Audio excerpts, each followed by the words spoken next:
Hello, my name is Matthew Bellisario. Welcome to the BellisarioSonic YouTube channel. I'm really excited to have with me here a wonderful saxophone player, I believe originally from Canada, if I'm correct, who moved to New York City in 2022 and started studying with another wonderful saxophone player, Vincent Herring. And this is Jacob Chung. Welcome to the channel. Thank you for having me. It's a pleasure to be here. I'm excited to talk about this awesome album, The Sage, which is fantastic. I really enjoyed listening to this. But before we get to the record, I'm really excited just to hear kind of how you started playing the saxophone in Canada. I think, are you from Toronto? I'm from Toronto, yeah. Okay. Well, I was a sports kid growing up, but my parents forced me into piano lessons. And so I had a bit of musical background growing up and into my teens, but then I quit piano and I just wanted to play baseball all the time. When I was 16, unfortunately, a few concussions and a torn meniscus in my knee Oh man. made me quit sports altogether for a minute, and I had just too much time. So I was also fortunate to be in a really good a school with a really good band program, and I had some talented peers. So I just gravitated towards music and the saxophone, and I haven't looked back since. What piqued your interest in saxophone? Why didn't you stick with the piano? My grandfather had a decent record collection, and I spent a lot of time with my grandparents because both my parents worked full time, and I spent as much time with my grandparents as I did with my parents. And so my grandfather had Time Out, Dave Brubeck, and I really liked Take Five, and I really loved Paul Desmond's playing and his sound, and that's where it really started. That's what piqued my interest, and then from there, my peers put me on to Charlie Parker and Sonny Rollins and Dexter Gordon right away, so I was very lucky in that regard. That's awesome. So you were right away on the saxophone. So you just moved to New York just a few years ago, right? And so That's kind of right. what led, where did you study at a university or what kind of led you to New York? Yeah, well, I did my undergrad, because I was a bit of a late starter, it was never in the cards for me in my mind moving to New York. I just really needed to learn how to play, spend more time on the horn. So I went to school in Toronto for music at University of Toronto, and one thing that people don't know about Toronto is that it's a fantastic saxophone city. Oh, really? Very, very great saxophone players in Toronto. Peers and then also mentors and the old guard of Canadian jazz. They're all in Toronto. People like Kirk MacDonald, Mike Murley, Kelly Jefferson, Luis Deniz. There's so many more I'm leaving out, but I had so much to learn, and they were so generous. That's you studied jazz at the university? Yes, that's right. And then I wanted to. Then COVID hit, and then I looked at my life, and I said, "Well, if I'm going to do this, then I should probably move to New York." And I needed a visa, so that meant applying to schools. That was the easiest option. So I went to MSM, and that's where I was fortunate enough to connect with Vincent Herring. So tell us a little bit about that. He's an awesome saxophone player. He's one of my favorites for sure. So tell us a little bit about the. I talked to a lot of the musicians I have on the channel about mentorship, especially the guys that have been around for a long time. Mm-hmm. And so tell us a little bit about that, the importance of that, of someone to kind of take you under their wing and start studying with them. Yeah, well, in a city like New York, when you first get here, the moment anybody shows you any kind of kindness, it really means a lot because it's a tough place. There's faces in and out all the time. So you really have to. Right now, even I'm 2 years in, I don't really recognize people until maybe the fourth or fifth time I've seen them, and as a new person in the city, that can be a little bit daunting. But Mr. Herring was so kind to me right away. I think we enjoy the same music, and we have maybe some of the same values in music, and that usually helps a lot. And I guess I tried to be a good student. And Vincent would sometimes he'd have his students over to his place on Sundays to fellowship and have a session and learn. He'd bring us these tunes that we don't really play, and we'd play, and it's crazy to hear his sound right at you in his living room. So I think one of these sessions he was taking videos of us on his iPhone, and he likes to send them to people, and he sent it to Corey Weeds. And then some talk started happening because I had met Corey earlier at JL Woodwinds, which is a saxophone shop here in New York. Yeah, I read in the liner notes. So he said he heard you playing and piqued his interest. And then later on, though, is when I guess, did Vincent recommend? I think he must have. Yeah, so that's pretty cool. So as far as learning the instrument and learning the jazz language, I find it very interesting, especially you're just kind of getting into this. And a lot of people I talk to on the channel have been around for a while. So what is that like? There's a lot of different jazz musicians now coming from the university, right? So you have a lot of people that want to play jazz music. But as far as kind of getting into the scene, being able to record, this is your second CD, right? Your second album. What's challenging about that as far as being a musician amongst a sea of a lot of musicians there? Just talk a little bit about that. I'm kind of curious to hear your perspective on that. Yeah, well, there's a lot of us, and there's not so many places to play. And gigs that paid $100 20 years ago still pay $100. So that's the difficult part. The nice part is, I have a lot of friends who are interested in the same thing, and we move together like a little pack, and it's nice to not feel so alone in your age group. But in terms of just learning to play the music, there's only really so much you can learn in the classroom. And I think those of us who understood that quickly and tried to just spend as much time on the scene at people's gigs, searching for mentorship, my peers who have done that have been wildly successful. So that's just what I've been trying to do. What about are you able to play in a lot of jam sessions there in New York? Are there still a lot of those going on? Because a lot of people I talk to, they talk about that's very important that you can. Yeah, every night. Actually, I'm going to one after this. Oh, really? So tell us a little bit about that, what it's like now. Because I know that some of the older guys, they don't go to them as much as they used to. But there must be some people that are hosting them that are kind of bleeding people along the way, right?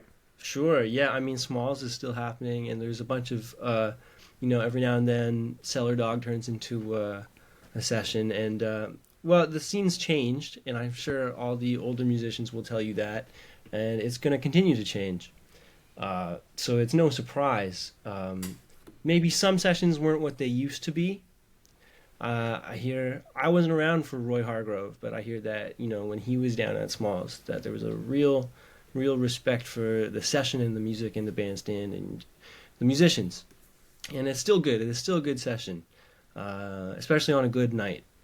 But no, there's people playing all the time, and once you get to know them, most of the time they'll let you sit in on their gigs, and you just you play as much as you can with people, and that's what I've been trying to do.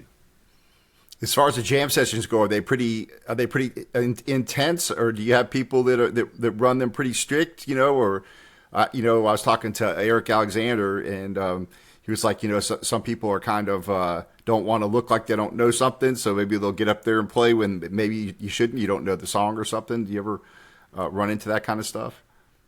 Yeah, it depends on the session. It depends on the scene. There's a great spot, 11th Street Bar. They have music every Monday. Well, jazz music every Monday, and it's Grant Stewart and Joe Magnarelli, and right now it's Strasser and Clovis Nicholas, and it's Richie Clements' band, great piano player. And they play a certain kind of music at that session. So the onus is on us, the younger people trying to sit in, to learn that way of playing. And that's true for any sort of session. What is the vibe? You have to search the room for what the vibe is and, stick to that. But, and the one thing I will say about the 11th Street session and the bebop scene is that it's civil. Whereas if you go to Smalls or some of these other sessions, people are playing these long solos on tunes that they don't know, which is okay. It's okay to make mistakes, but it's also another thing to have respect for the music and, you know, be Right. civil.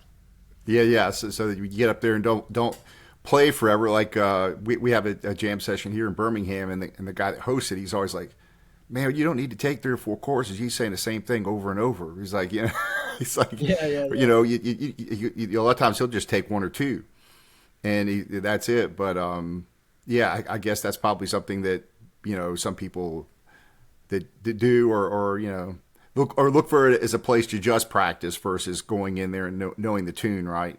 Is that Yeah, something that there's a regular tunes that they call that you can like study, or you can say, oh, they call this tune a lot. I can go back and study that, so when I come back, I know it. That kind of thing.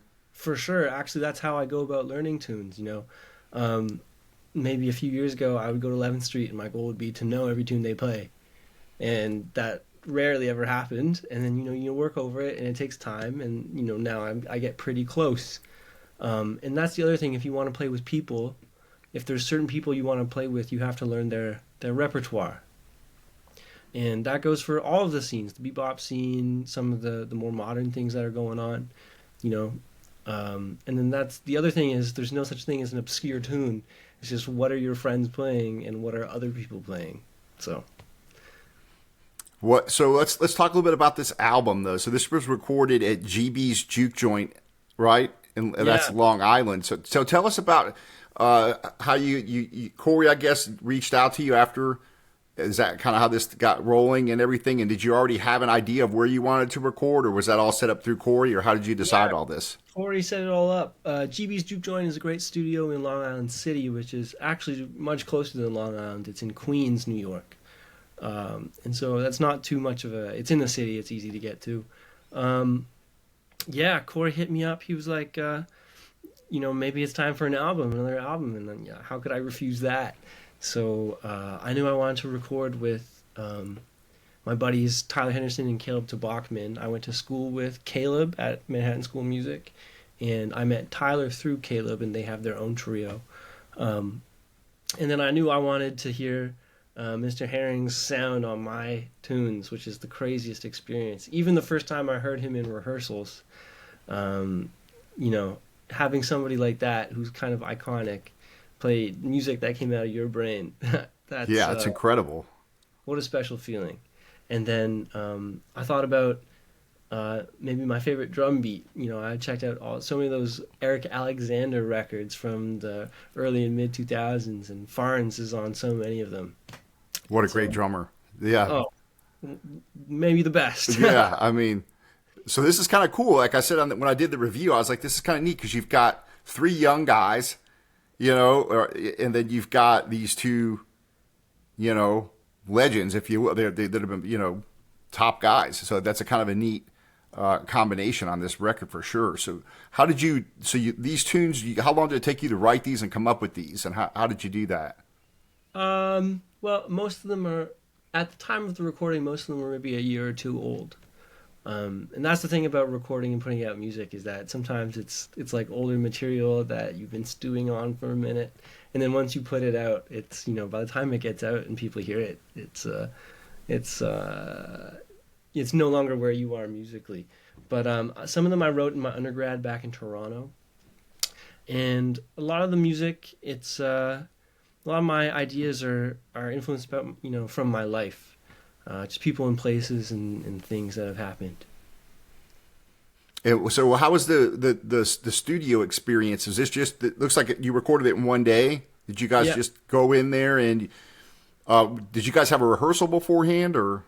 it was difficult. Scheduling was difficult because everybody's busy. So everybody looked at the music and then we just came in and tried to rip Yeah, one it day. always amazes me. When I was talking to Eric the other day, I was, how in the heck do you guys go in and record this stuff without in one day? And how are you always happy with how many takes did you do with these? Or was it just 1 or 2 takes? Oh man, I think three max. Matt, and you just picked the best one, Yeah. so you didn't really I do a mean, lot of editing or. a few edits here and there, but otherwise, I mean, these guys are.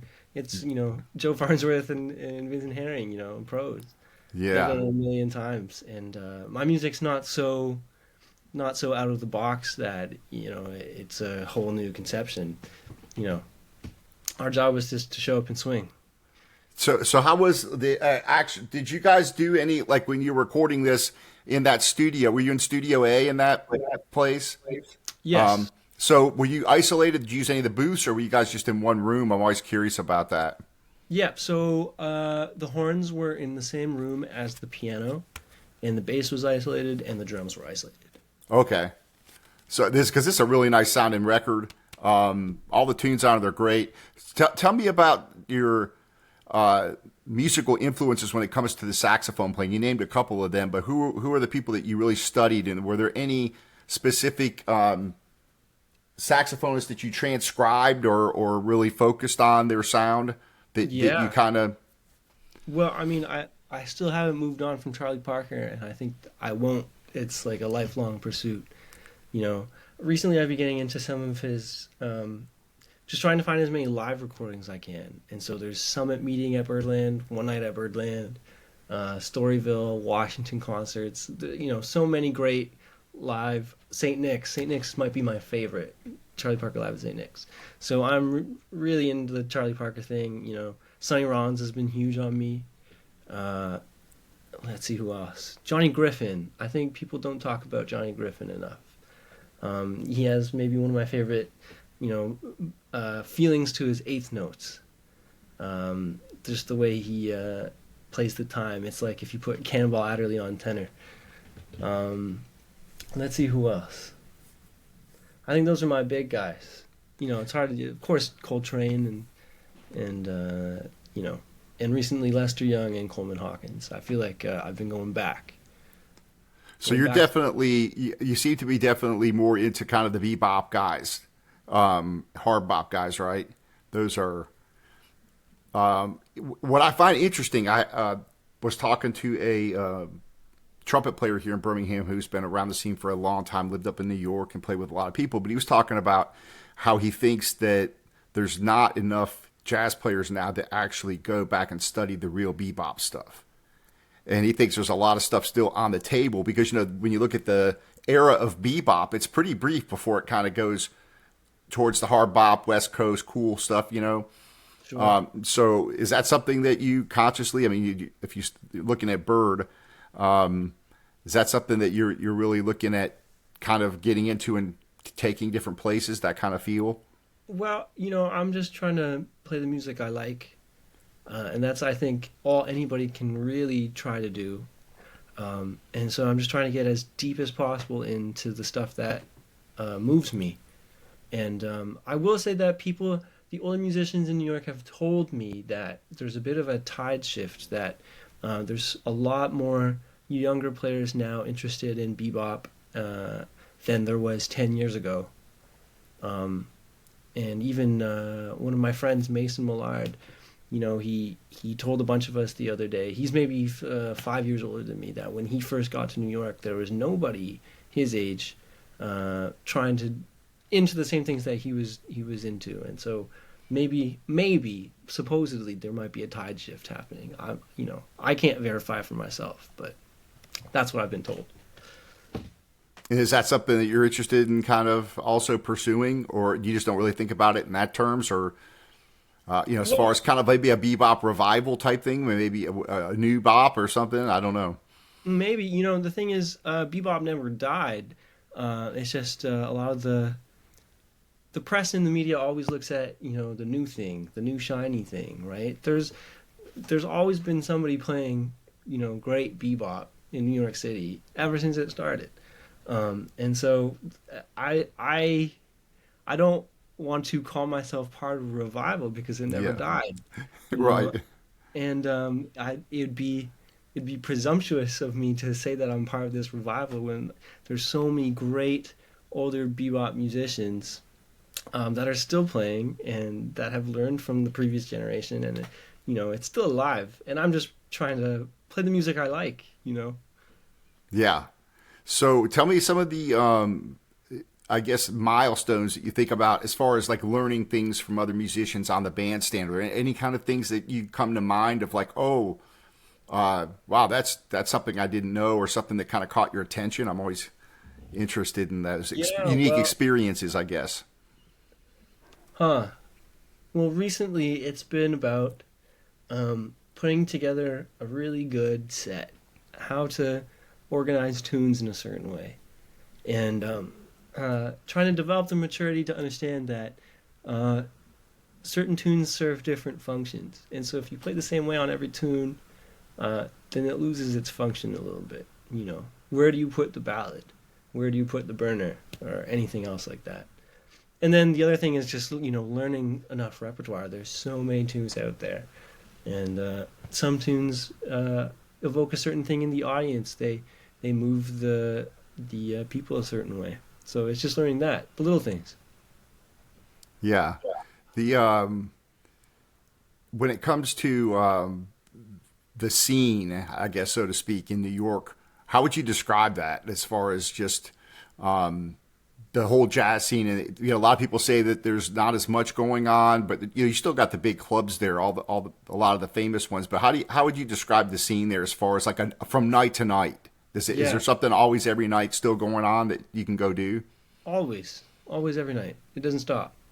Um, and it's not like one big monolith either. It's kind of just a lot of different little scenes, and there's some cross pollination, but if you can find anything that you want to find here if you look hard enough, and you can find other people who are interested in the same thing here, and that's the best thing about this city.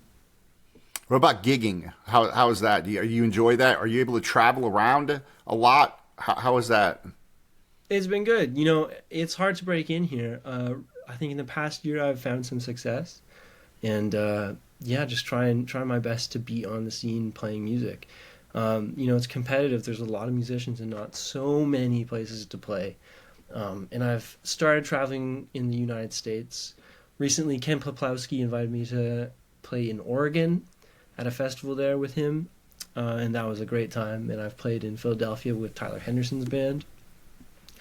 And there's a bunch of clubs in New Jersey. Rodney Green, the great drummer, owns Brush Culture. He runs that great club there.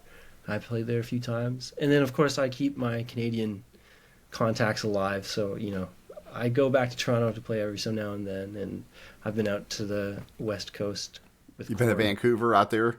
Yeah. You played over at Frankie's yet? I still have to make a trip there. Yeah, we did 2 nights at Frankie's. In November, I went on a tour with Caleb Tabachman, who's on this record, as well as Tyler Henderson, and the great drummer Hank Allen Barfield, who's a young drummer. You may have heard of him. And we did this cross-Canada tour, and it was a lot of fun. We ended up at Frankie's 2 nights. It was a great time. And while we were there, actually, we recorded a live album that's coming out in July. Oh, awesome. Yeah, the first single comes out May 9th. So that's going to be on Cellar? On Cellar, Corey, yeah. Nice. I'm excited. That's awesome. I'm really looking forward to that then. We'll have to have you back on when that comes out, and we'll talk about it. For sure. As far as playing saxophone, my instruments are guitar and piano. Piano is not, I'm not that great at. But anyway, make a long story short, I bought a alto AS 500, right? So I got it a couple weeks ago, and so I'm trying to play it. It's not like I'm chasing a goose around the house sometimes, because I had to end up getting a 2 reed, because the 2.5 reed I couldn't get. I had a hard time getting the sound out of it, and one of the guys at the jam session is you need to get a 2 reed so you can get so it's not you don't get discouraged. Anyways, talk a little bit about your as far as practice for people that are getting into playing saxophone. What do you recommend as far as practicing, and how do you develop a good embouchure and a tone on that saxophone? Any pointers? There's no shortcut. It just takes a long time and a lot of hours. In terms of getting a good sound, I think it's important to have a sound in your ear first, and then it's just about because you can't really see what's going on inside your mouth and your throat, right? So it's hard to describe. It's really just a lot of trial and a lot of error. And, yeah, but on the reed, so I noticed if you don't have a consistent airflow, mm-hmm. you don't get, it's not just blowing into it and pressing the buttons, kind of like on a piano, if you hit it, it plays the note, or if on a guitar, right. On this, if you just vary your airstream and you get these squeaks and all, Totally. It's such delicate muscle memory of the saxophone, right? And it changes every day. The reed changes, it warps, or the humidity in the reed changes. And so you just kind of have to check in with yourself every day. But it's not as hard as trumpet, so we're lucky that way. Yeah, that's what they say. Trumpet's really hard to play. Yeah. But as far as like getting used to what the reed, see, I think the hard part is for newbies maybe is that you don't know what the reed is supposed to be like in the first place. So Right. when you're playing it, I don't know. I'm pretty sure it's probably me, but you don't know that if you have a bad reader, it's not. You know what I'm saying. So any pointers there as far as that goes? Yeah. For in terms of at the beginning, I guess if you have a box of reeds, what I do is I play each one, right away to tell the difference between, maybe this one's stuffy, this one's really soft and bright and goes flat. And that'll give you a good idea of where you are within that strength. Because in the box, there's a lot of variance. And so that'll give you a good idea of whether to go up or go down. But the big thing is air, and I took a lesson with Lou Tabakin recently, Oh and wow. he's getting up there in age. But maybe the only one that can play as loud as him is Vincent Herring. And they both have this incredible breathing way of breathing from their diaphragm. I've been trying to work on that. I'm not as big as those guys, so maybe I'm thinking maybe I just don't have as much capacity. And they play on very hard reeds as well. So, and that's the other thing. Like, what works for somebody might not work for the next person. Yeah. So It's it's all about your physiology. Yeah, it's a really for me it's very strange because I've never played a reed instrument. So to me it's like going from a guitar or a piano to that is night and day. I mean it's just completely different. Um, and so anyways, uh, yeah, it's fun though. It's something for me. Yeah, It's definitely good. challenging. So Yeah, yeah. yeah. Right on. Well, I know you're limited on time here, so I'll let you go. I appreciate you coming on the channel and talking to me for sure, and I could again talk to you for hours. But we'll have to have you back on, especially when your other album comes out. But everybody needs to go out and pick this one up because this is just fantastic. I really enjoyed listening to this, and really cool album. So everybody go out there and pick this up. Yeah, pleasure to be here. Thank you for having me, Matthew. All right. Well, we'll talk to you soon and have fun tonight at the jam session. Thank you. Thank you.